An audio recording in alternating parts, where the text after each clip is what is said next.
뉴노멀이라는 것이 지금 세계적으로 저성장, 저물가, 저금리 등등 경제 위기가 현재 진행형으로 되고 있고, 저성장 시대라는 것을 보통 경제적으로만 뉴노멀을 이야기하죠.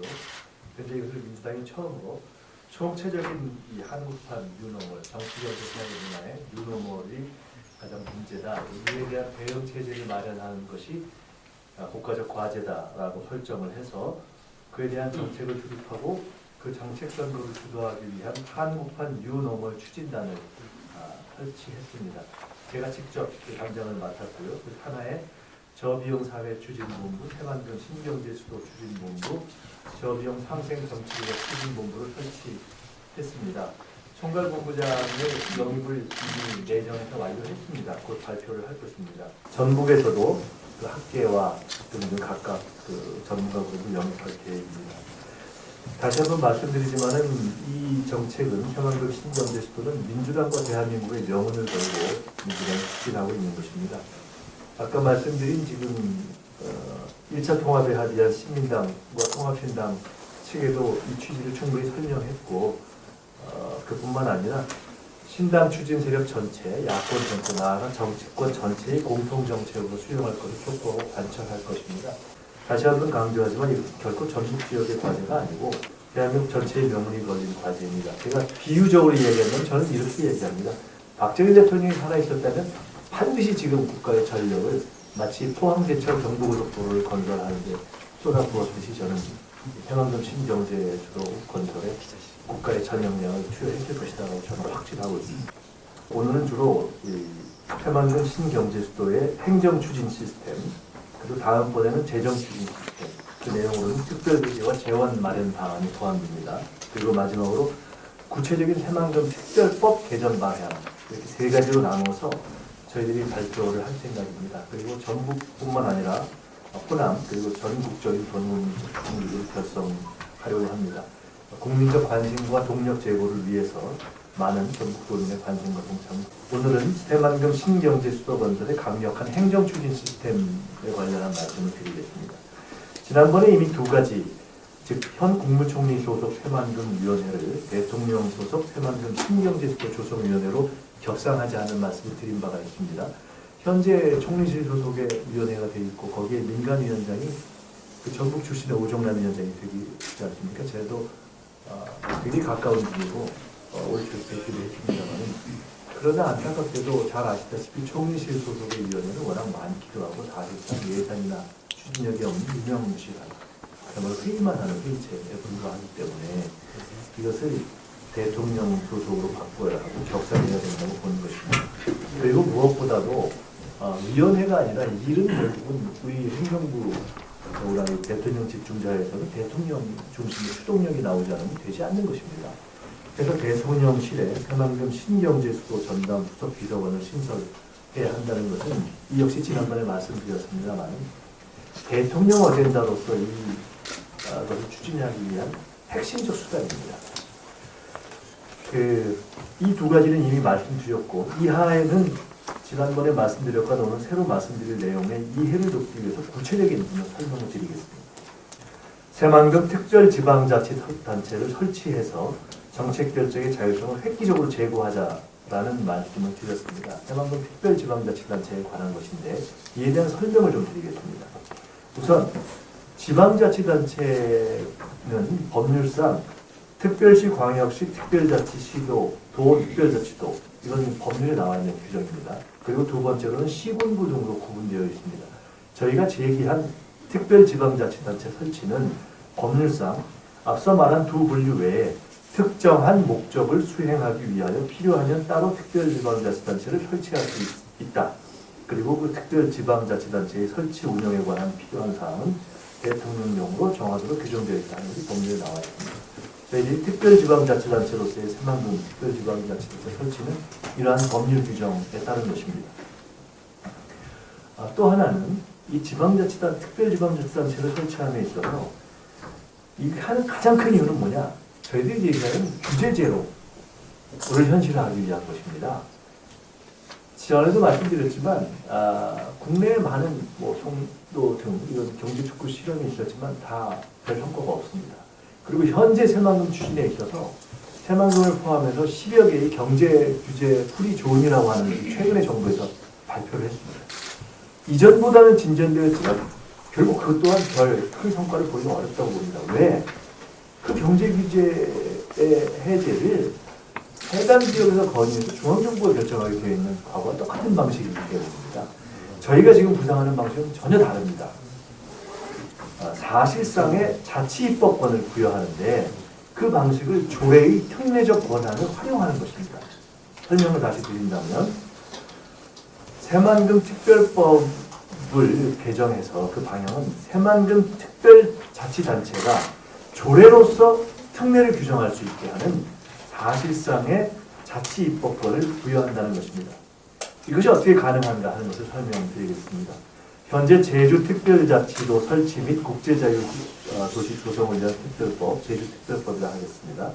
이것은 일반법을 배제하고, 즉 중앙정부가 행사하는 일반법을 배제하고 조례에 특별한 규정을 도입할 수 있도록 다음과 같은 특례 규정을 두고 있습니다. 저희는 새만금 특별법의 자치법권을 부여하기 위해서 이를 준용할 것입니다. 제주특별법 23조에는 주민투표에 관한 특례를 두어서 도지사가 일정한 조건이 되는 사업에 대해서 주민투표에 붙이기 이렇게 하고 있습니다. 아시다시피 주민투표는 일반적인 경우에 투자 사업에 대해서 붙일 수가 없습니다.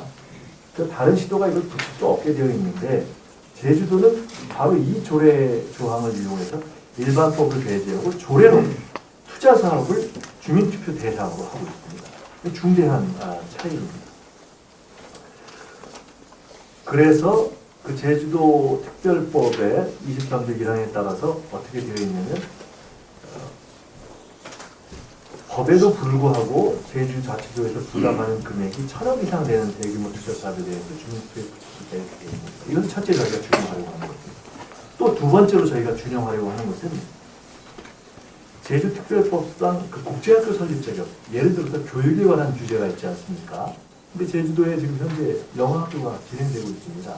그리고 사람들이 처음에 우려했던 것과 달리 굉장히 상당히 성과를 보고 있습니다. 자, 이것이 어떻게 진행되고 있는가? 현재 우리 국내법상 이런 사실상의 영리법인이 안 되고 있지 않습니까? 근데 이 제주특별법에서 국제학교를 설립 운영할 수 있는 자를 도조례로 정하는 법인으로 하고 국내법에서는 금지하고 있는 영리법인, 즉 주식회사의 성격의 학교 설립 자격을 부여하고 이 조례에 근거해서 주식회사를 제주도의 국제학교를 설립할 수 있게 한 것입니다. 이 방식을 또한 준용할 것입니다. 그러니까 이미 다 우리가 하고 있는 방식입니다. 이 방식을 앞으로 경제규제를 해제하는 경제구역 전반에 준용할 수 있다는 발상은 아직 정부나 또 학교에서 제시하지 못했던 것인데 저희가 이 방법을 찾아낸 것입니다. 그래서 이러한 내용들을 새만금 특별법의 규정함을 통해서 저희는 저희가 지금 구상하고 있는 경제규제 제로를 사실상 조례에서 자치입법권을 부여하고 그를 통해서 새만금 특별자치단체가 사실상 규제 해제의 내용을 다 결정하는 방식으로 지난번에 저희가 네거티브 시스템을 말씀드렸습니다. 그렇게 갈 것입니다. 행정추진 시스템과 관련해서 또 다른 말씀을 드리겠습니다. 도대체 이 특별지방자치단체가 어떠한 그룹이 될 것인가에 대한 토론이 필요합니다. 특별지방자치단체라고 하면 예를 들어 전북도 또는 전주시처럼 의결기구가 집행기관이 돼야 하지 않습니까? 그래서 이에 대해서도 저희는 안을 제시합니다. 의결기구와 집행기관을 일반자치단체와 달리 구성할 수 있도록 새만금 특별법에 규정할 것을 제안하려고 합니다. 그리고 그 취지는 전북 도민의 대표권이 새만금에 행사될 수 있도록 한다. 물론 이에 대해서는 토론의 여지가 필요합니다. 가령 예를 들어보겠습니다. 의결기관, 의회의 구성에 있어서는 새만금 의회는 새만금 지역 주민의 대표 하원과 새만금 지역을 포함한 전북 14개 자치단체의 주민대표 상원으로 구성된 양원체제로 구성한다. 구체적으로는 지방자치법의 지방의회와 집행기관에 대한 규정에도 불구하고 따로 법률이 정하는 바에 따라 새만금의 의회 및 집행기관 구성을 달리 규정한다. 이렇게 할 수 있기 때문에 이런 방식을 저희는 제안합니다. 집행기관 구성도 쟁점이 될 것입니다. 그럼 도대체 누가 그 자수자들이 장이 될 것인가, 실제로 규제 해제 권한을 행사할 것인가 하는 시장 문제가 제기될 것입니다. 그에 대해서 저희는 몇 가지 안을 제시합니다.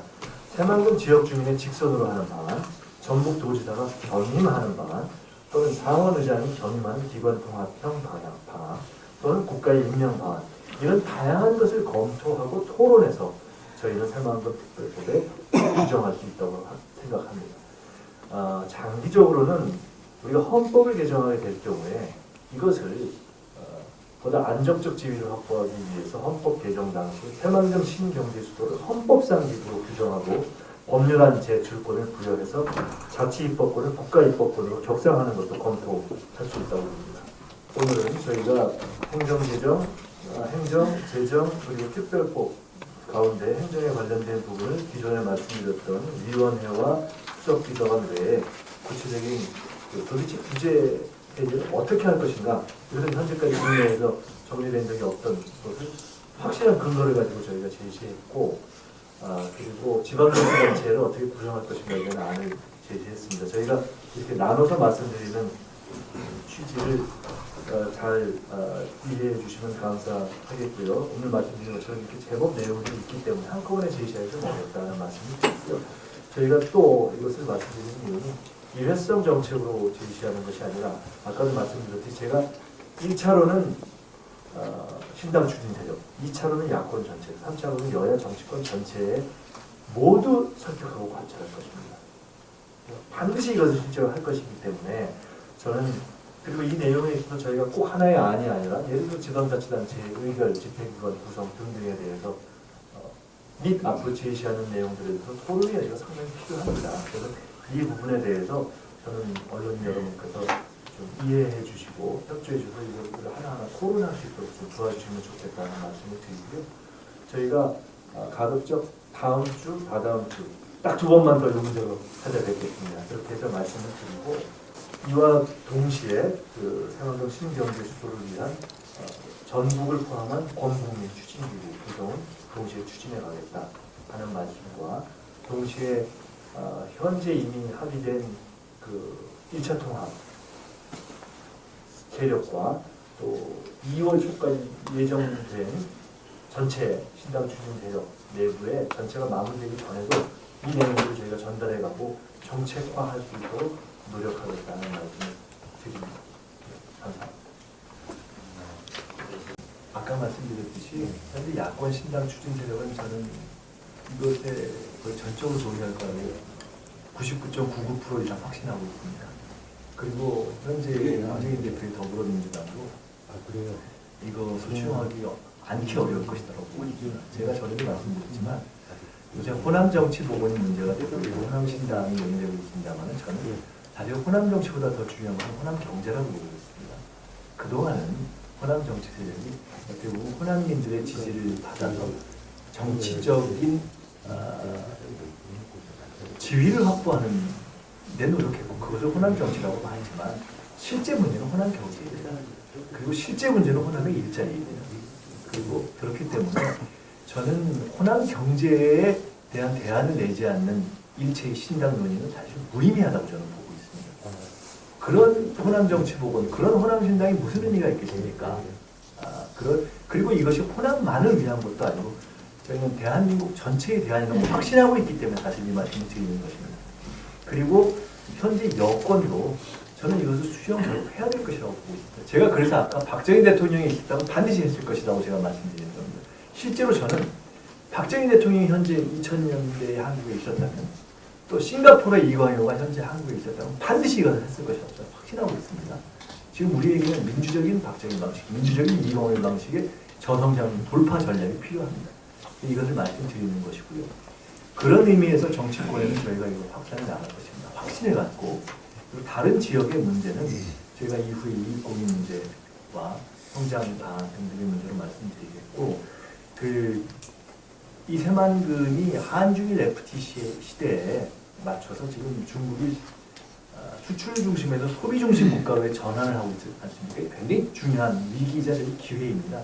근데 그것 때문에 가장 가까운 이 지역이 어떤 벨트가 형성되냐고 하면 40년 동안 1차 성장을 이어왔던 영남벨트가 지금 상당히 어려워지고 있는데 중공벨트. 그 대신 새만금에서 세종시를 거쳐서 저 포항까지 이어지는 이 신중원벨트가 형성 가능한 겁니다. 이게 한중일 FTA 시대의 새로운 대안이라고 저희는 보고 있습니다. 그래서 이것이 거기만 잘하자는 것이 아니고 전체 지금 이대로 가면 젊은이들이 일자리도 없고 하기 때문에 그것을 만들어낸 대안인데 다음에 말씀드릴 그 규제 제로, 주거 부담 제로 있지 않습니까? 그것이 굉장히 중요한 겁니다. 왜냐하면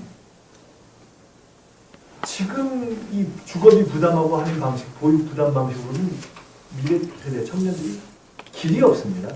게다가 새만금조차도 저는 이대로 두면 자칫하면 그 재판이 난다고 보고 있습니다. 그래서 그 문제에 대해서 국민적 설득과 논쟁을 토론을 이건 상당히 집요하게 해나갈 내용이기 때문에 이것이 우리 지역을 벗어나서 전북 지역의 문제를 벗어나서 과연 자신 있게 얘기할 수 있는 내용이냐 다른 지역의 전 국민에게에 대해서 저는 우리가 자신감을 가지고 돌파를 해야 한다. 이런 말씀을 드리겠습니다. 세 가지 차원에서 말씀드리겠습니다. 첫째는 처음부터 민주당은 사실은 저희가 해야 될 일이 컨텐츠와 어젠다 그리고 선거를 실제로 준비하는 것이라고 봤습니다. 왜? 현재 구세정년 대체 세력을 만드는 데서 다른 분들은 신당을 창당하느라고 바쁘지만 민주당은 창당하는데 바쁘지가 않습니다. 당을 만들어놨기 때문에. 그래서 아무런 창당 절차의 그 자원을 낭비할 필요가 없기 때문에 제가 함께 추진하는 분들에게 이미 누차 말씀드리고 저는 그리고 우리는 내용을 준비하겠다. 그게 우리의 임무다라고 말씀을 드렸습니다. 그래서 사실은 이 뉴노멀이라는 말씀을 드렸습니다만 이건 상당히 의미 있는 내용이 될 겁니다. 그래서 저희가 신당은 저는 새로운 사람이 중요하지만 더 중요한 건 새로운 비전과 정책입니다. 그것이 없이는 결코 신당이 될 수 없습니다. 그래서 그것을 만드는 것이 저희의 입장이고 전략이었다고 말씀을 드리고요. 두 번째로는 새로운 사람의 영입에 있어서도 저희는 거기에 초점을 맞추고 있습니다. 지금 신당 다른 세력들이 추진하면서 인물 영입에 있어서 지금 더불어민주당도 문제가 되고 최근에 안철수 의원 출범한 쟁점이 되지 않습니까? 근데 저희는 그냥 소위 얘기하는 스펙 중심이 아니라 실질적인 내용 중심의 사람을 영입할 겁니다. 제가 다음에 곧 이 컨텐츠를 총괄할 총괄본부장을 이미 내정했다. 곧 발표하겠다는 말씀을 드렸는데 상당한 실력자가 등장할 겁니다. 그래서 저희는 그런 관점에서 지금 가장 어려운 저성장 시대를 돌파하는 것이 저는 새로운 정치 세력의 임무라고 보겠습니다. 그런 거에 꼭 필요한 사람들만 저희는 민주당은 찾아내겠습니다. 그리고 세 번째로는 선거 전략상에 있어서도 저희는 빨리 최근에 신당 창당 국면, 영입 논쟁 국면 아주 지지부진하고 때로는 불필요하기까지 한 야권 내부의 갈등 이것을 빨리 정책 논쟁으로 저는 전환해야 된다고 보고 있습니다. 그래서 지금 다른 세력들이 창당이나 또는 영입, 갈등, 그 다음에 당 나오는 사람과 지키는 사람의 싸움으로 되어 있는 국면을 민주당은 가장 먼저 정책 논쟁으로 전환하기 위해서 이런 행보를 하고 있다는 것을 말씀드립니다. 대충 된 것 같습니다. 감사합니다.